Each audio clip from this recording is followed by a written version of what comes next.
My dad passed away in October, and the executor of my 30-male dad's will, my older half-brother, told me that my dad's only beneficiaries would be the 3 sons who carry his last name and his daughter. I ended up getting into a pretty heated argument with him. To give some family background, my dad, a divorced American man with 4 children, had me with my Irish mum. Their relationship turned sour before my birth, and my mum ended up going back to Limerick to give birth to me, and she gave me her own last name. My dad had to establish his paternity and work out custody from overseas. At one point, he was flying to and from Ireland to see me 3 days a week for a 6-month period.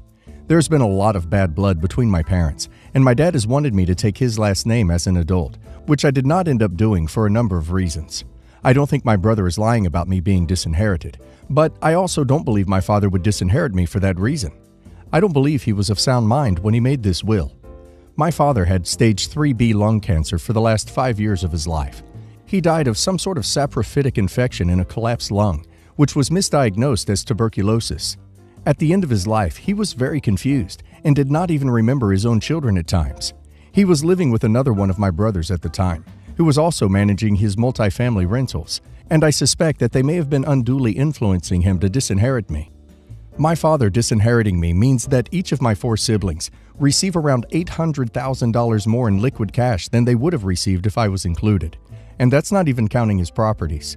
My dad also owned a couple of acres in a rural valley in western Norway, right in between the mountains. We had a cottage and outdoor sauna there that we would go to every summer and winter in my childhood. It's my favorite place in the world. I was supposed to inherit that place, but according to his will, I won't. I honestly don't care as much about the money as I do about the fact that I might never see that place again. I intend to sue on the basis that my father wasn't of sound mind when he made the will, and that my siblings may have been manipulating him. Am I the a-hole? Info. What was your relationship with your father for the 10 years leading up to his death?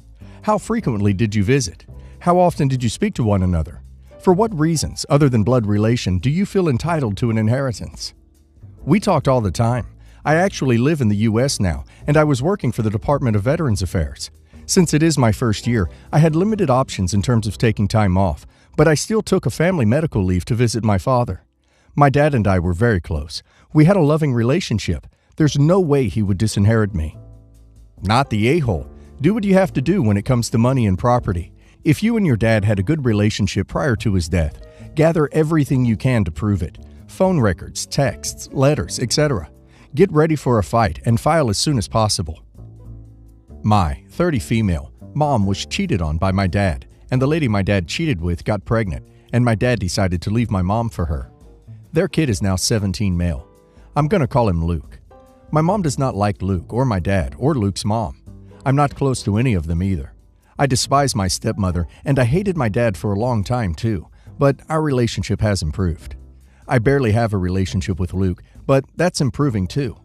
One thing my mom believes in is karma, or at least her definition of it. Ever since the day she found out my dad cheated, she's been telling me about how karma will get him and the other woman back, disguised as Luke. Something happened to Luke a couple years ago. My mom called it karma. This was disgusting to me. While I usually just let my mom say whatever because she's been through a lot, I draw the line at her calling my half-brother's trauma karma. Instead of just minding her own business, my mom told everyone and their moms about how this was karma getting them back. We had a massive fight about it and didn't talk for months, but she eventually apologized. I've been spending some time with Luke because my dad said he's been feeling a bit down since he broke up with his girlfriend, and I wanted to catch up. My mom doesn't like it, but keeps her mouth shut. Anyways, I was staying the night at my mom's house for reasons and was FaceTiming my husband in my room. I told him how Luke's actually a really fun kid to be around and that I'm very glad he's been able to rise above everything that's happened to him. I then said, he's been through a lot. The second I said that, I heard a sound outside my door, hung up, then found my mom listening. I asked her what the duck she was doing, and she immediately said, "You shouldn't care this much. Hate to say it, but this is just karma at work. I doubt this is the last struggle he'll have to deal with. Karma's unforgiving like that." I was honestly mostly really disappointed. I ended up yelling though and told her to shut the duck up about her stupid ducking karma and move on. It's been 17 years. She sounds insane. My mom was all like, "How could you say that? You know what I've had to deal with. Are you betraying me too?" I just rolled my eyes at her and walked into my room. She began to yell at me through the door saying I broke her heart and how I'm being incredibly cruel, etc. She didn't talk to me the next morning and looked as if she cried all night. My older sister says that I should apologize and that I should be kinder, but I don't know. Am I the a-hole here? Edit. I'm 30 years old. My dad and mom are both the same age and 50 plus. My dad married his affair partner, who was also 50 plus, and had my brother, who was 17 years old. Not the a-hole. The level of vitriol your mother has for your stepbrother is alarming. He had nothing to do with your father's decision to cheat, and celebrating his misfortunes as karma is not acceptable. So my 26 female parents, both 50, got married when I was 5, and I was the flower girl.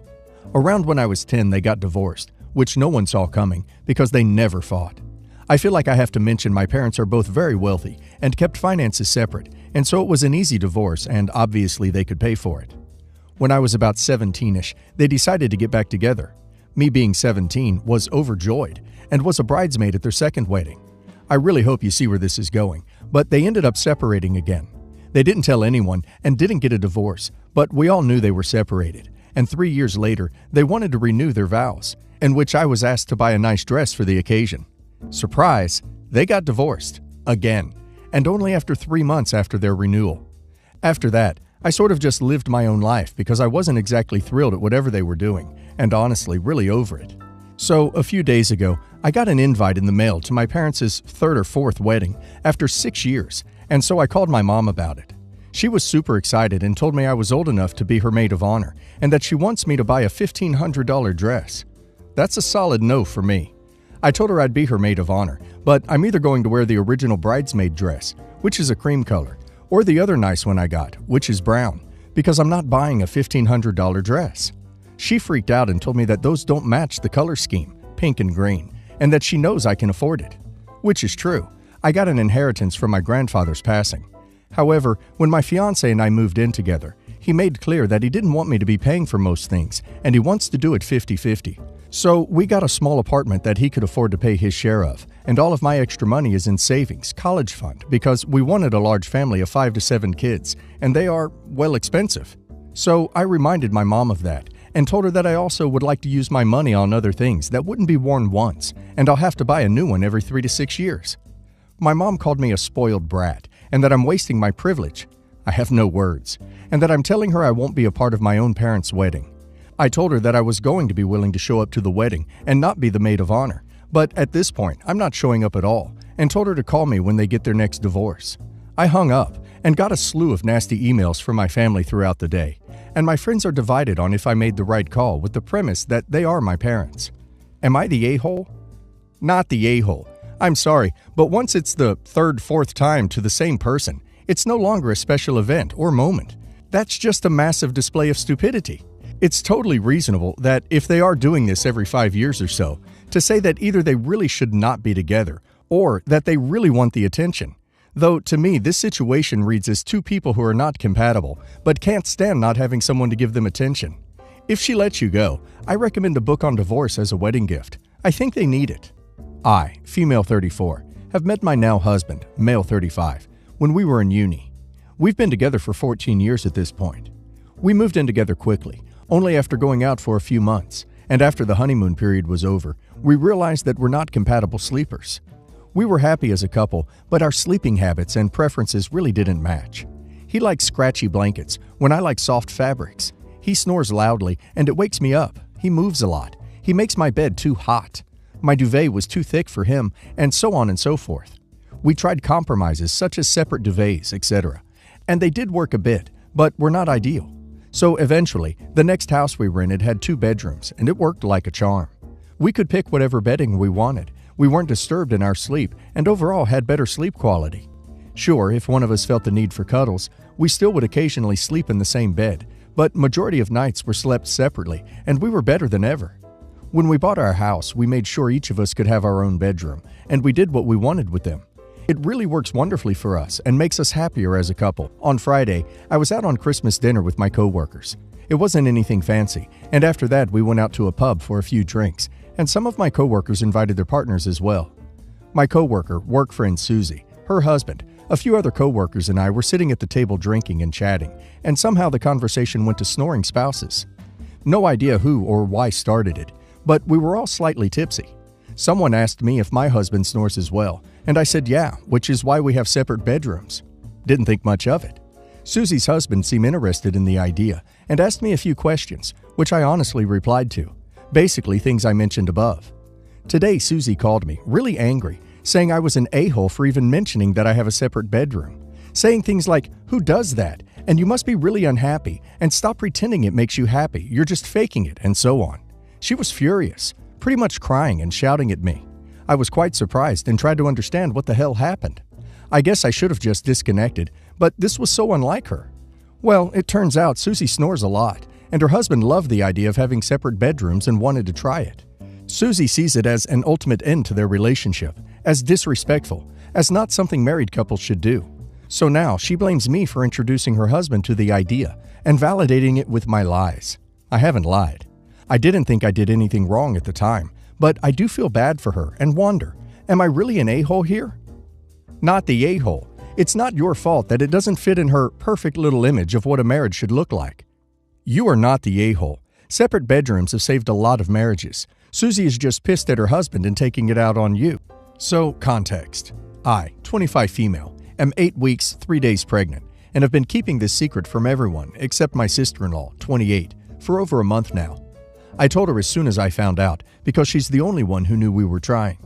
Anyway, I had been keeping it a secret so that I could reveal it to my parents with a cute gift on Christmas. Sister-in-law knows this plan. She informed me a couple of days ago that she is about 4 weeks pregnant, which I'm super excited about, don't get me wrong. She is married to my family's golden child, and they had the first grandbaby of the family 3 years ago. After her little one was born, my family immediately started asking when the next grandbaby was coming. I had mentioned to sister-in-law that I wanted her to wait until after Christmas to tell them, since I am further along than her and have had this moment planned for over a month. And honestly, it's only a week of waiting, which I think should be more than doable. Normally I wouldn't care about this kind of thing, but I'm kind of the black sheep of the family already, and my siblings are always seen as better than me, or more important.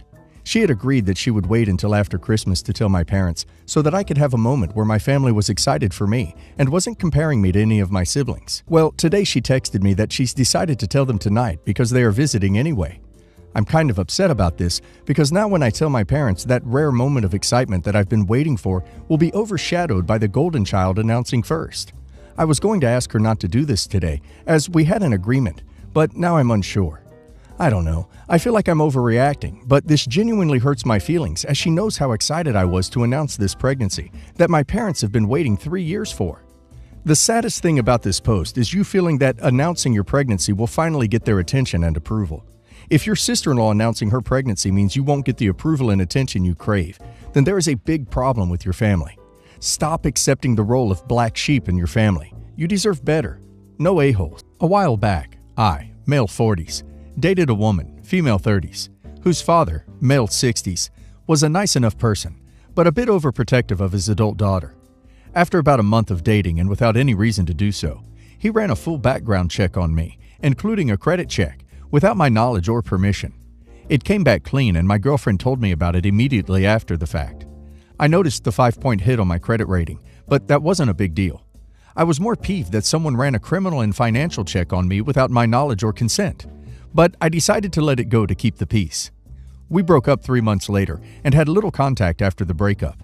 Approximately 2 months after we broke up, my now ex-girlfriend reached out to me. It turns out her father ran the background and credit checks through his work. He hired employees, so he had access to his company's system to run the checks.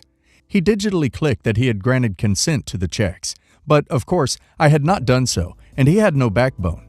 His company's internal audit department was giving him a hard time to provide the backup. She asked me to complete, retroactively date, sign, and email a form consenting to the checks to her. I was still a little peeved about the checks, so I declined to do so. She went nuts, and her father even called trying to explain his position. He was much nicer about it than her, but I still declined. Ultimately, the internal auditor from my ex's father's company called to follow up and determine what happened, and I told the auditor the entire true story. My ex's father lost his job. He was close to retirement, but I know it set him and his wife back a bit. She occasionally lashed out via text for a month after calling me an a-hole. It was a relatively minor inconvenience to my life, and it did cost him a lot. So I ask you, am I not the a-hole? It's illegal to run a check like this without someone's consent. Someone that is that prepared to bend the rules for their own benefit has probably done it more times before. Maybe this is the first time he's faced serious consequences for doing so, but this is an entitled person who had no issues breaking the rules for him to get his way.